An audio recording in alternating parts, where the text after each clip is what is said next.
Hello welcome all.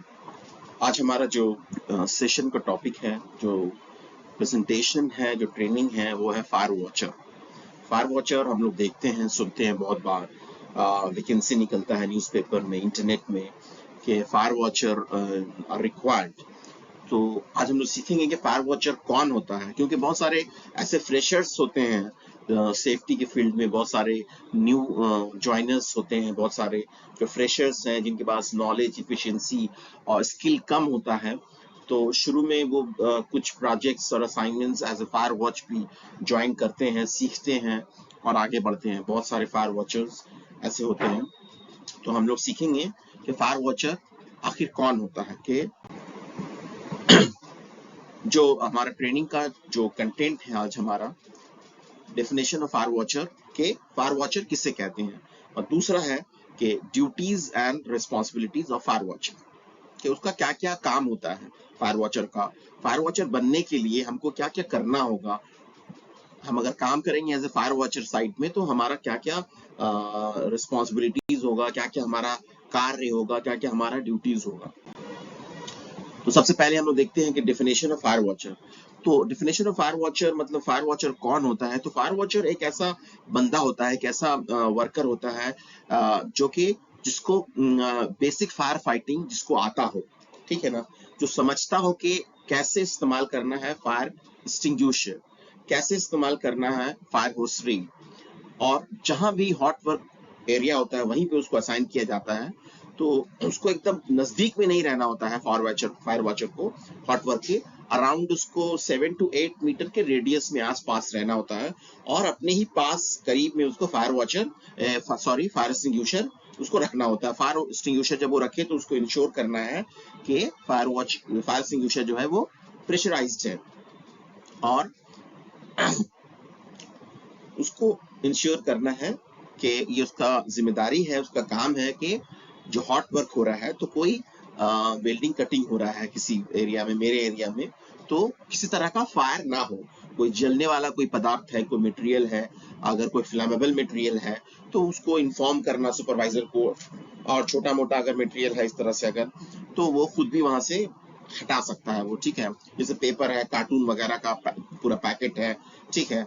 और उसको ensure करना है कि फायर ना हो वेल्डिंग के दौरान, हॉट वर्क के दौरान। और एक चीज और कि फायर वॉचर जब असाइन करते हैं तो परमिट टू वर्क में जो है ना, उस फायर वॉचर का नाम लिखा होना चाहिए, फुल नेम लिखा होना चाहिए। और फायर वॉचर को समझना चाहिए कि मेरा यहाँ पे दायित्व, मेरा कर्तव्य, मेरी जिम्मेदारी यहाँ पे क्या है, मेरा काम क्या है, यहाँ पे वो क्या करना है। तो मेन अगर हम समरी में जाएंगे, कंक्लूजन में जाएंगे फायर वॉचर का रिस्पॉन्सिबिलिटी में, तो उसको ये इंश्योर करना है कि मेरा जो एरिया जहाँ को असाइन किया गया है फायर एरिया में, जहाँ पे कहने का मतलब जहाँ पे हॉट वर्क हो रहा है, वेल्डिंग और कटिंग, तो इस दौरान यहाँ पे किसी तरह का कोई आग ना लगे, ठीक है। हमको इस चीज को इंश्योर करना है।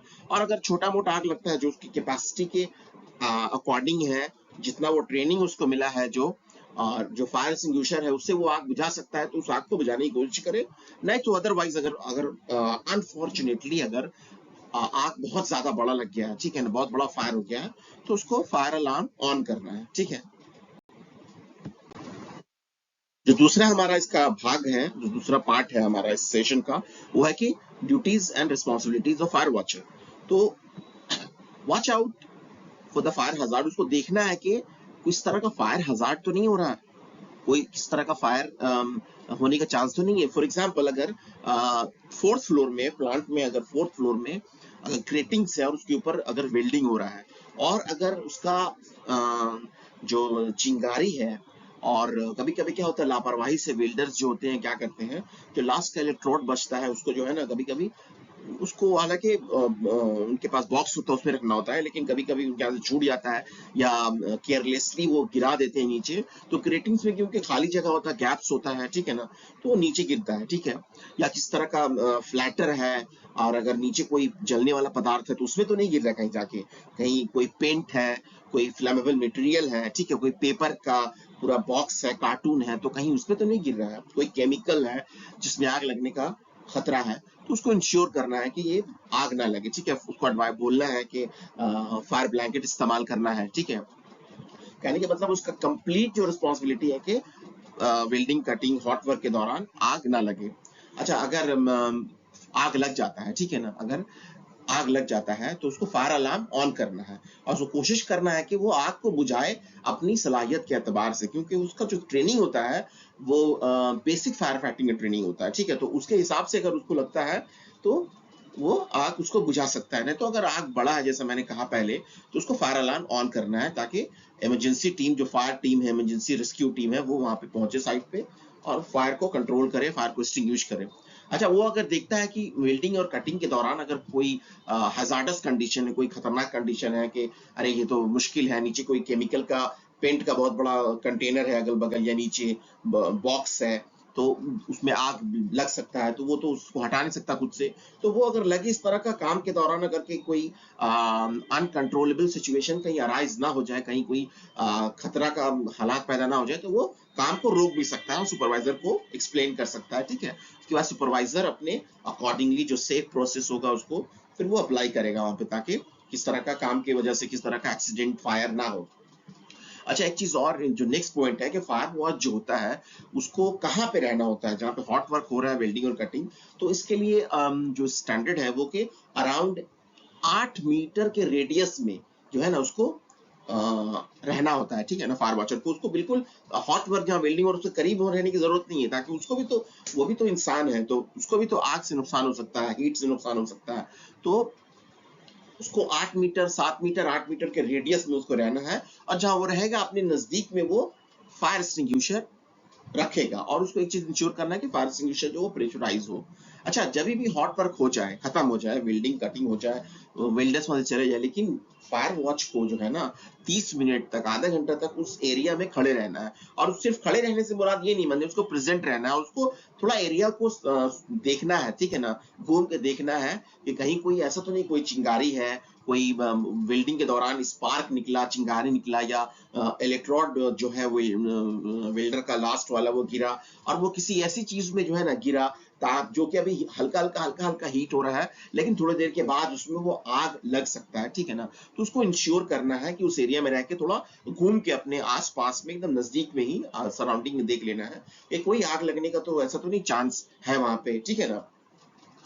फिर उसके बाद है कि विल जो फायर वॉच होता है उसको जो है ना रिफ्लेक्टिव वेस्ट पहनना होता है, रिफ्लेक्टिव वेस्ट पहनना होता है, और ताकि उसको वो ज्यादा इजिली आइडेंटिफिकेशन हो बाई अदर क्रू, अदर लोग, कर्मचारियों के द्वारा, ठीक है।